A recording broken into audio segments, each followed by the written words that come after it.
The ruins of the magnificent civilization of ancient Greece today lie scattered, a crumbling testimony to her former glory. Her buildings and culture were the envy of the then-known world and would inspire and influence civilizations for thousands of years to come. Even today, every cornerstone of our very own democracy can find its roots in the civilization of ancient Greece. For over 2,000 years, the Acropolis has surveyed the city of Athens. The temples and sanctuaries have been stripped of some of their beautiful sculpture, their precious stones and metals, but shells of colorless stone still stand to echo her former glories. Today, Athens is the capital of a peaceful Greece, but her inhabitants are proud to remember the time when the Empire of Greece was the most powerful in the world.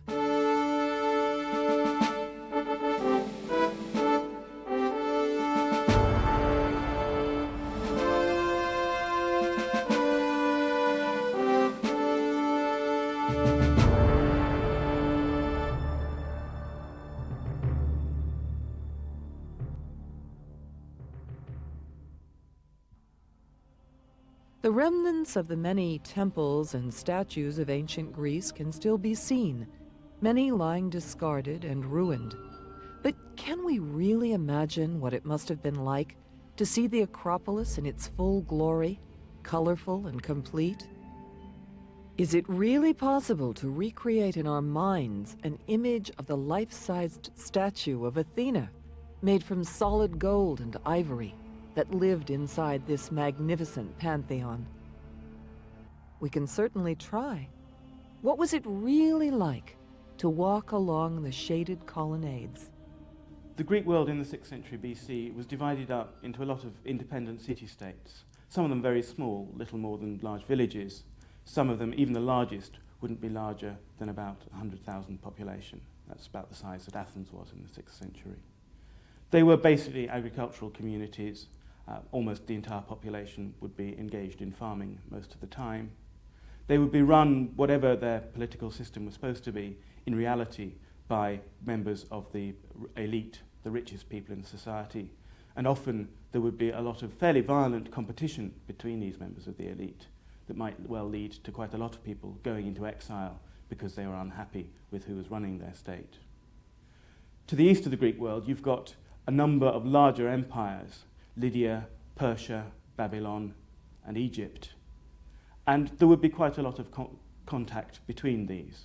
You get cultural ideas flowing in both directions, but in particular, the number of states in the eastern part of the Greek world would tend to pick up a lot of ideas from these ancient empires. And at the same time, you'd expect a fair amount of trade. Samos in particular seemed to have a lot of trade with Egypt in this period, and that led to quite a lot of wealth and quite a lot of interesting Egyptian goods being found in Samos. Discover the past with exclusive history documentaries from History Hit and uncover the secrets of some of the most famous people and events in history. Delve into the history of the ancients with History Hit's exclusive offering of documentaries. Explore with us the enchanting Temple of Karnak, or take a deep dive into the fascinating prehistory of Scotland. We also aim to bring you the stories and legends that shaped our world through our award-winning podcast network. Sign up now for a free trial, and Odyssey fans get 50% off their first 3 months. Just be sure to use the code Odyssey at checkout. The Agora was the market square and the heart of the Greek city. In the morning, it was a frantic hubbub of traders, desperate for the best price for their goods, foreigners looking for work, and slaves shopping for their masters. Come the afternoon, the Agora became a quiet place, where citizens of all ages gathered to chat and gossip. Philosophers had the chance to test their theories on a small captive audience. It was the marketplace, it was the centre of political activity, it was also where the law courts were. It was a very crowded space. It was crowded with buildings, market halls, the law courts, and particularly symbolic places. The tholos was there, that's the particularly round building where the executive officers of the boule, the ruling council if you like, had their meals at state expense and kept a standard set of weights and measures. So it was very much felt to be part of the central civic space of the community. At the same time as being a civic space, it was also a religious space. Particularly in Athens, the Sacred Way winds through the Agora up to the Acropolis, and here the religious processions came through the city. The staple diet for the poorer citizens was grain, corn, figs, and olives, because they were plentiful, versatile, and cheap. Meat was relatively rare on a lower-class table, but was an everyday part of the meals of the rich and the elite. The Greeks drank wine and water. The wine had a similar texture to puree, and water was added to dilute and determine its strength. The citizens of Athens at this time enjoyed a varied social life. Position in society was dependent on the number of slaves each household could afford. It was very rare that even the poorest of citizens did not own any. Your position as a slave was really dependent entirely on your master. You could have a good master and a relatively good life, and you could have a bad master and have a miserable and probably very short life. One of the worst places to be if you were a slave was to be in the silver mines, or mining of any kind, but to be in the mines. We have evidence of the mining at Lorion in Attica, and you can see how narrow, dark, sharp and dangerous the shafts were. It was tantamount to a death sentence, really, to be sent to the mines.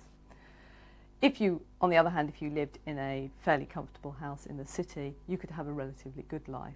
Slaves are often comic heroes in comedy, so there was obviously an amount of ambivalence there. Some slaves were educated, particularly to teach other children. Slaves were educated in crafts. The Athenians in particular thought anything crafty, anything techne, was not the proper way for an Athenian citizen to earn their living. So anybody who was involved in any of sort of crafts, pot making or whatever, would be some sort of second-class citizen. Probably a free non-citizen living in the city, a metic, but could also be a slave. For a wealthy man, an invitation to a symposium or dinner party would be received with the greatest of pleasure.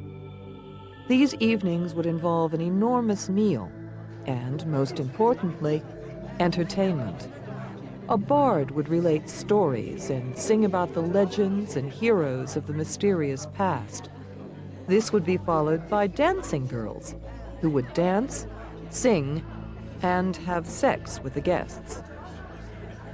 Their wives, understandably, were excluded. Women in Greece had their relative freedom. During the days, they would take care of the household, shop at the markets with their slaves, and meet friends to gossip. But the most exciting activity of the female calendar was attending the festivals of Dionysus, god of wine, drama, and merrymaking. Here they would proceed into the hills and drive themselves into a frenzy, dance and sing. Men, understandably, were excluded. Everyday scenes, especially the symposiums, were a popular depiction on the vases of Athens at the time, and these have been a comprehensive way for archaeologists to find out about the lives of the ordinary person.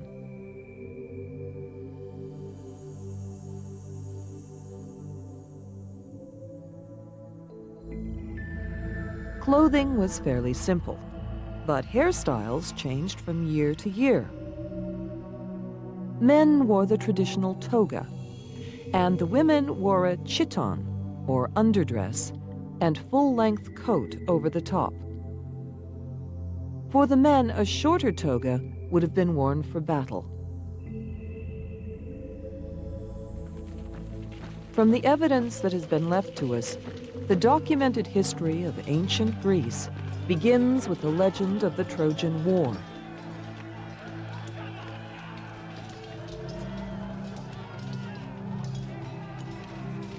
The date of the 10-year siege is much debated, but is generally thought to have taken place around 1200 BC.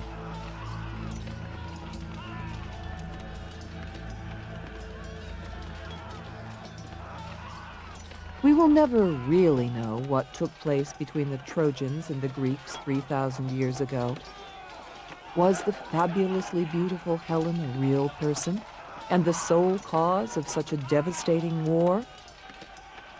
After 10 years of bitter siege, were the defenders of Troy really deceived by a ruse as simple as the infamous wooden horse? Over the long millennia, fact, fiction, and fantasy have become interwoven, so that today it is about impossible to separate the reality on which the tales are based from the mythology. The entire episode may be no more than a poetic flight of fancy. On the other hand, the siege of Troy may really have been the place where gods met men.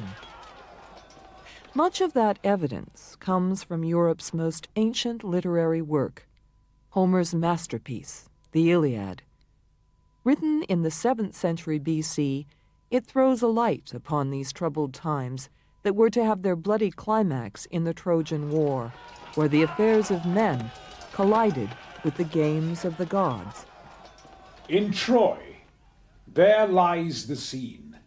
From isles of Greece, the princes Augulus, their high blood chafed, have to the port of Athens sent their ships, fraught with the ministers and instruments of cruel war. 69 that wore their crownets regal from the Athenian bay put forth toward Phrygia, and their vow is made to ransack Troy, within whose strongy mures the ravished Helen, Menelaus' queen, with wanton Paris sleeps, and that's a quarrel. To Tenedos they come, and the deep drawing barks do there disgorge their warlike fraughtage. Now on Dardan plains the fresh and yet unbruised Greeks do pitch their brave pavilions. Priam's 6-gated city, Dardan and Timbria, Helios, Chetas, Troyan, and Antenorides, with massy staples, and corresponsive and fulfilling bolts, spur up the sons of Troy.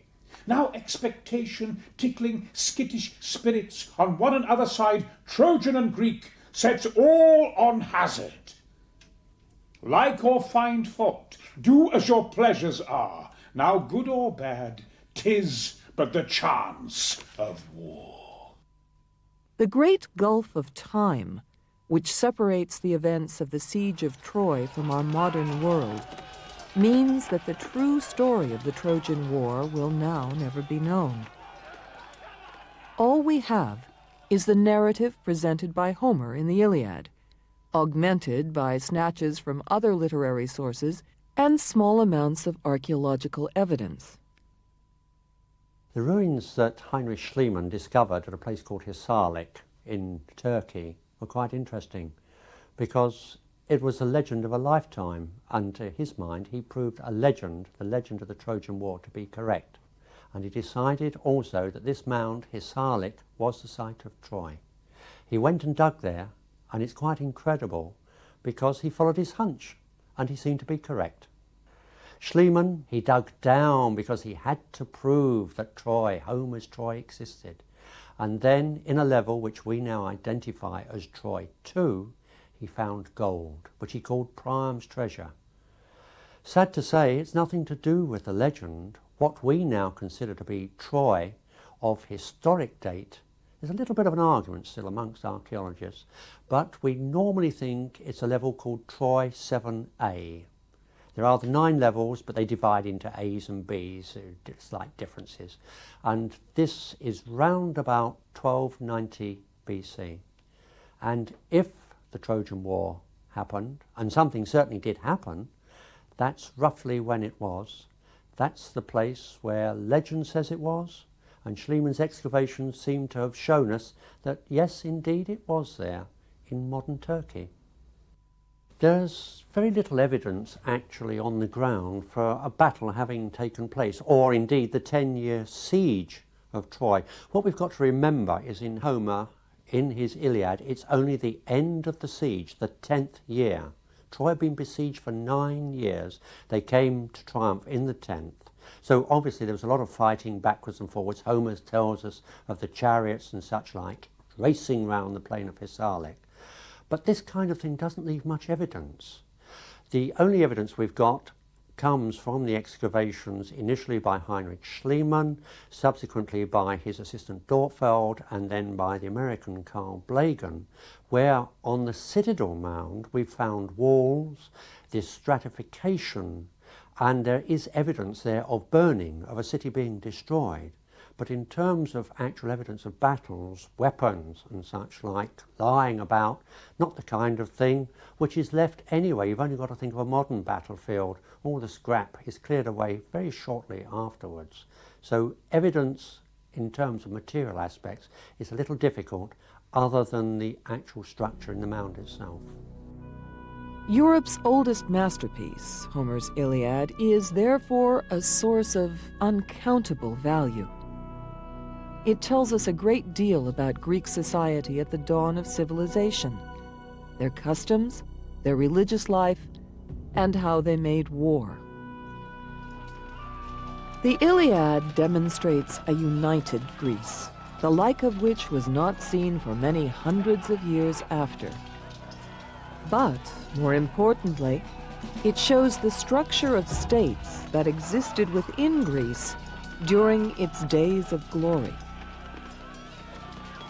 Each of the Greek warring states at Troy was represented by its king, and all the kings were subject to the greatest king of them all, Agamemnon, ruler of Mycenae. His tomb still rests here, nestling in the hills of Mycenae. Its sheer magnitude is a fitting monument to such a great king. Interstate warfare was very common in ancient Greece, and in the 5th century BC, two states were becoming increasingly strong, Sparta and Athens. They were bigger than the other states, and at the beginning of the 5th century, they struck the devastating blows that drove the oppressive tyrannical rule of the Persians out of Greece. The most famous battle to emerge from the Persian Wars was the Battle of Marathon. The weaker Greek armies won against a larger, more powerful Persian force. A Greek messenger who ran a mammoth distance for the sake of his country was the inspiration behind the 26-mile runs of modern society. And the battle went on for hours, but nevertheless the citizens of Athens couldn't see it, and they feared the worst. And the hours passed, and then from the walls of the city, the people looked out, and they saw a lone figure running, 27 miles from the plain of Marathon. The Marathon is based on it. And this man ran and ran and ran in the heat with his bits of armor on, covered in blood. And he came through the gates, and there was the government in front of him. There was the whole government of the people, and he was completely finished and done. And they looked at him, and he said, "Victory." And he died. And the Athenians had defeated the Persians in the Battle of Marathon. While the Spartans formed an effective and disciplined land army, the Athenians were always famous for their strong and efficient navy.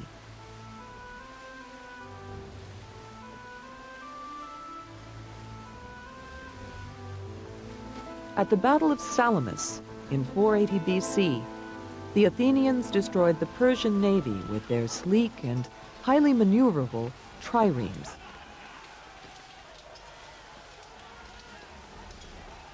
We get some idea of what life was like on board Greek ships from the comic poet Aristophanes, who makes it clear that it was a fairly unpleasant experience.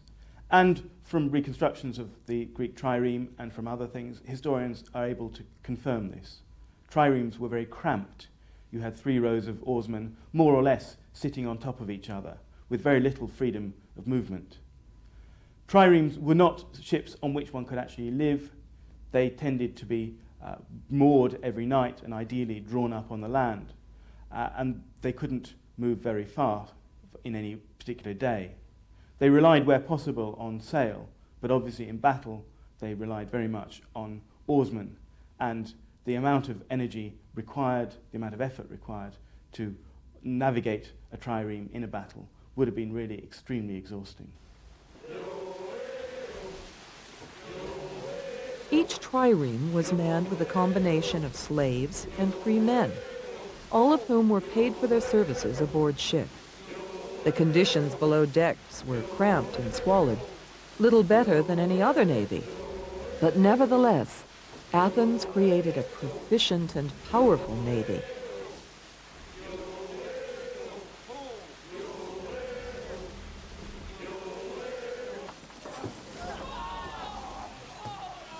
Any slave who rode in the Battle of Salamis and survived the bitter combat was given his freedom at the close of the war.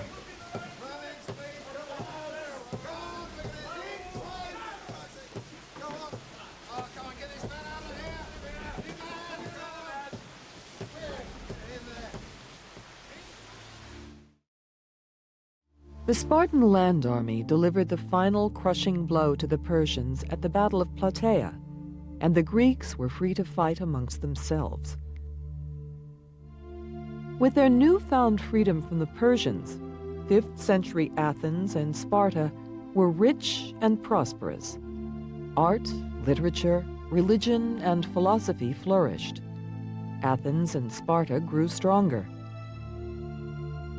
Athens remains especially important to the modern world because of all the institutions it formed the basis of and left to us. We all know about the magnificent buildings, the art, and the poetry and prose. But what of the theater, education, philosophy, and, most importantly, democracy? Poets and playwrights after Homer have always been fascinated by ancient Greece and the tale of Troy, the Iliad, and Odysseus' wanderings, and of course Helen of Troy. She is the very epitome of female beauty. She comes into so many of the plays, particularly in the Elizabethan eras, and you can come right the way down to modern playwrights. It's curious how we in the modern world are the inheritors of a world of over 3,000 years ago, and in many instances we don't understand it. This is the theater at Epidaurus. The stage was made of wood and has not survived. But the circle, called the orchestra, where the chorus used to perform, still remains. So too do the seats. It is not too difficult to imagine the stone seats filled with people, excited about the prospect of the plays they were about to witness. Traditional Greek plays are still occasionally staged for modern audiences to enjoy. It was an occasion for all the family, even the slaves. The theater would be open for 3 consecutive days for selective festivals during the year. Each day, 3 tragedies and a comedy were performed and judged compared with others in its genre. The audience and their cushions would stay all day and make up their own minds as to which plays were the best. Because of the importance of the event, those who were too poor to afford a ticket were given one by the state. Tragedians such as Aeschylus, Sophocles, and Euripides changed the form of the play. They introduced a new aspect known as actors. The maximum number of actors in a play was 3, but 3 actors could play many more characters, and so the number of characters in the plays increased. Art imitated life in ancient times just as it has done all through the ages. But none were so blatant as the satirical plays of the comedian Aristophanes. Athens was the first state to have a political system where the citizens voted for their head of state, a democracy. As with other political systems of the time, the politicians were corrupt. Policies were promised, but then the promises were broken. And with clever rhetoric, many of the public were fooled easily. Aristophanes saw through the fancy rhetoric, and he wrote plays which mocked the politicians and the government. Democracy was different then to the way it is now, but that is largely due to the fact that it was responsible for fewer citizens. An assembly was held once a week in order for the politicians to voice their policies. Male citizens were obliged to attend and received a small amount of money, provided they weren't late. Whatever the faults of this ancient democracy of over 2,000 years ago, it laid the foundations for the system of democracy that we have today. The gods kissed it, from Zeus or any of our gods. God Almighty kissed that wonderful state. There it was, you walk in Athens, you could talk to the Prime Minister, you might say. You could talk to the king, a carpenter could talk to him. You could argue with him if you didn't agree with him. Democracy introduced by Solon. There was Socrates, there was Sophocles, there was Aristotle walking about the streets. Hello, Aristotle. You could talk to him. There was no class. You could talk. A democracy. Ancient Greece was the home of some of the greatest philosophers and mathematicians ever to have lived. Parts of their work have survived and are relevant to today's society. The phenomenal philosopher and mathematician Pythagoras, who bequeathed the mathematical equation, in a right-angled triangle, the square of the hypotenuse is equal to the sum of the squares of the other two sides, also gave us the word philosopher, meaning lover of wisdom, to describe all those whose life was dedicated to the continual search for knowledge and truth. The freedom which democracy brought to society gave rise to such schools of thought as the Sophists, the Stoics, and the ideas of philosophers such as Socrates, Aristotle, and Plato. Aristotle held a view of the universe, for example, which was essentially a Ptolemaic view. That is to say, he believed that the Earth was at the centre of the universe and was stationary, and that the fixed stars and the planets were fixed to crystalline spheres or something of that sort, radiating from the centre, which was the Earth.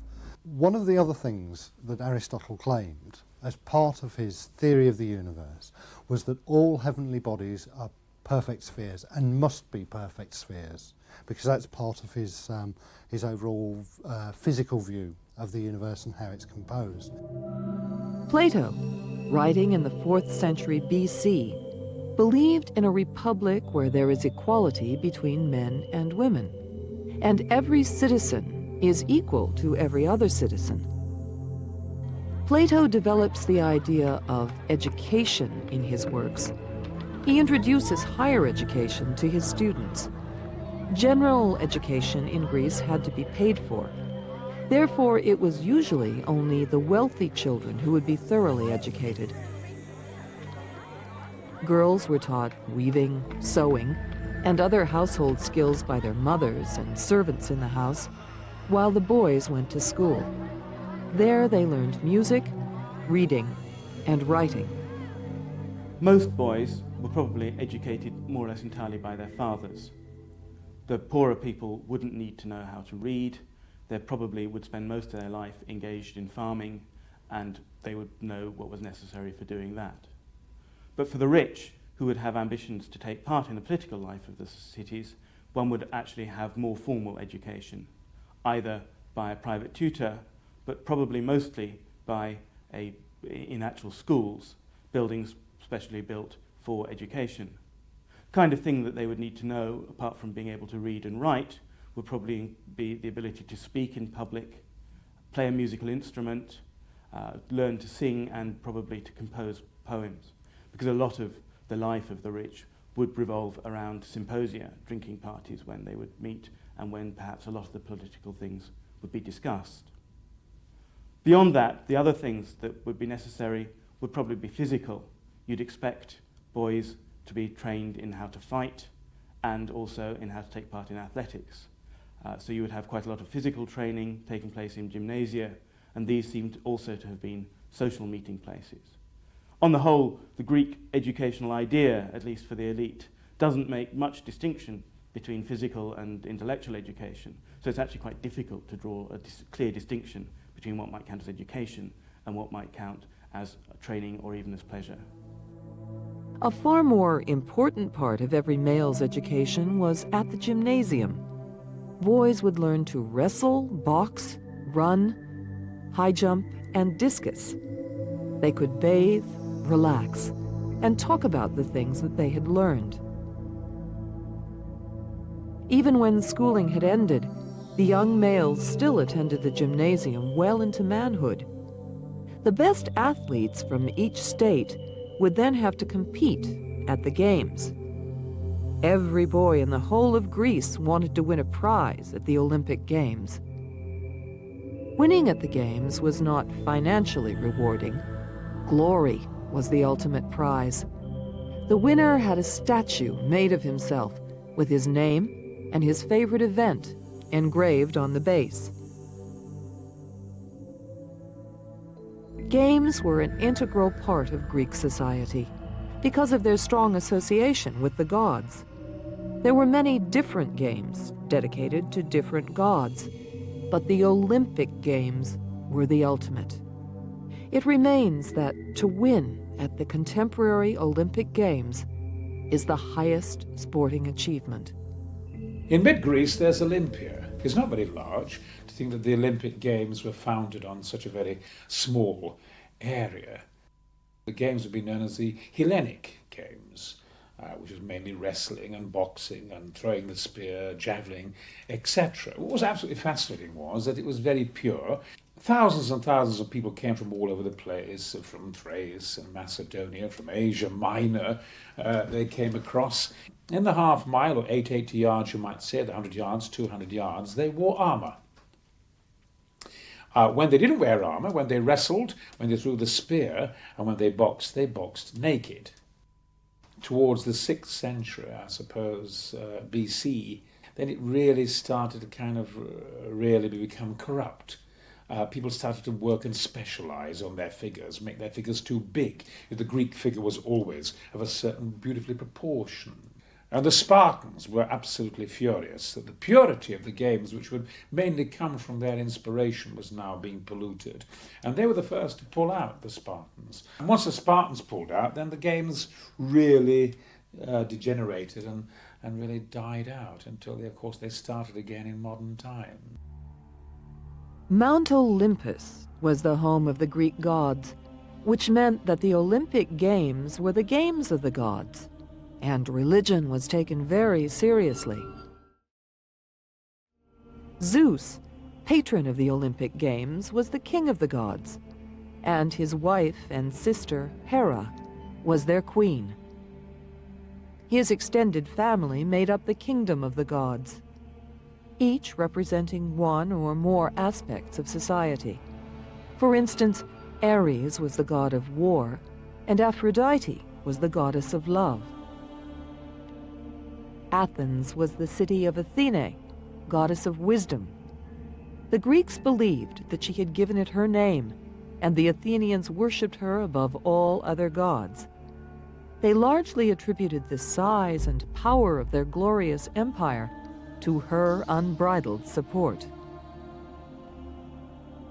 None of the gods were to be ignored or favored over any of the others, but if a citizen's life was lacking in love, for example, then a special prayer or sacrifice to Aphrodite would be deemed appropriate. The average Greek would know the stories of Homer's gods and goddesses as they're told in the Iliad and the Odyssey. This doesn't mean that the gods and goddesses and the way they behaved in the Iliad and the Odyssey were necessarily seen as role models. They behave very badly. They have all sorts of human failings. Gods and goddesses in the Greek world were not seen as role models in that sense. So therefore it was perfectly all right for gods who behaved extremely badly, Zeus who abuses his power, Hera who behaves extremely badly as a wife, for instance, to be the patron gods and goddesses of certain institutions. Aphrodite, for instance, who is a known adulteress in Homer's stories, is still associated very much with marriage.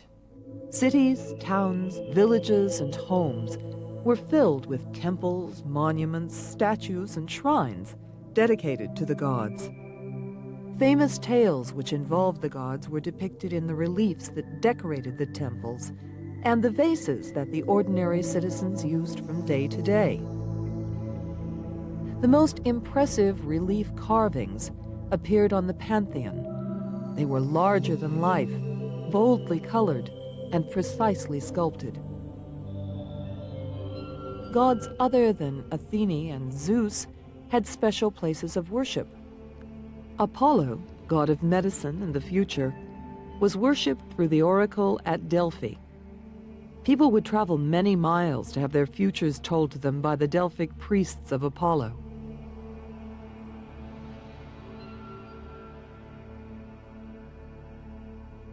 It's like the centre of the earth at Delphi. Oh, you feel this kind of sound in the cave with blue butterflies all flying around it, where the oracle was situated, which said, of course, know thyself. Having paid their money, the hapless believer would be drugged, led into a small darkened room, and left entirely alone. Here they would wait for an apparition or a sign, anything that could be construed as pertaining to their life. Satisfied that they had been given a message, they would return to their homes to decipher the oracle. The priests would then wheel in the next believer. From the ruins that remain, archaeologists can see that the rooms where the customers sat have many doorways, and there are a series of passages which run behind the rooms. The passages were for the express purpose of special effects.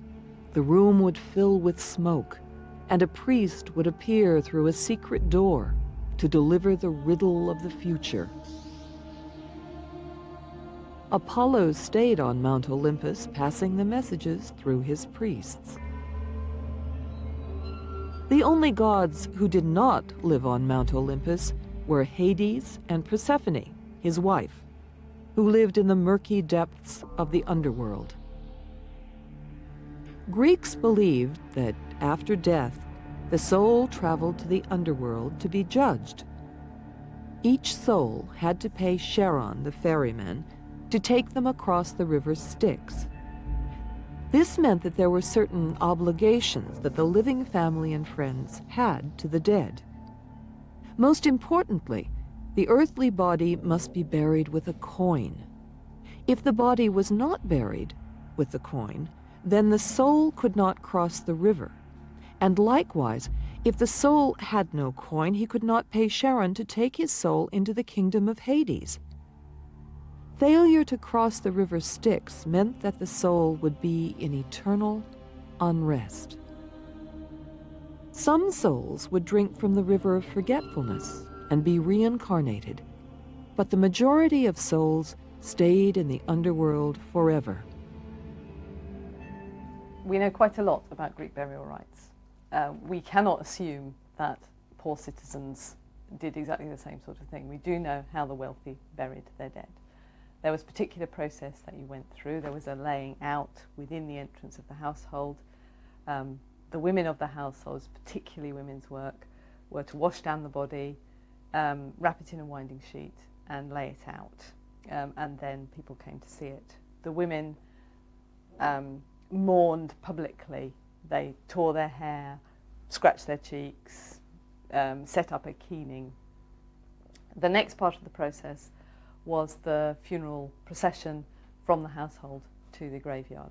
Graveyards were always outside the inhabited area of the city, usually outside the city walls. So you walk through the city. The procession was led by the women. The body was either carried or on a cart. We know this from vase paintings. And the men followed the body, followed by flute players. It was quite an extravagant performance. Children who died in infancy were often buried within the confines of the house or by the hearthstone. These are the only people who are buried inside the city or inside the oikos, if you like. Unfortunately, we have very few remains because babies' bones tend to be very friable and don't exist in the archaeological record. Apart from that, everybody was buried outside the city. As to whether poor people were buried in a different way, they were highly likely to be buried with much less pomp and circumstance. A lot of the laws that come through in Athens and other Greek states are actually controlling the amount of expenditure people were making on their burials because it could become part of a political statement. So in fact, by the time we get to the mid-5th century BC, people are beginning to control the amount of noise you can make while bringing your cortege through the city. It is difficult for people in the modern world to imagine how fundamentally important the role of religion was in the life of the ordinary citizen. The flamboyant anthropomorphic gods, entirely plausible to the ancient Greeks, have become contemporary fairy tales and legends. Other ancient civilizations have given us literature, buildings, philosophy, pottery, and statues, but nowhere has given us such an enchanting and extensive supply.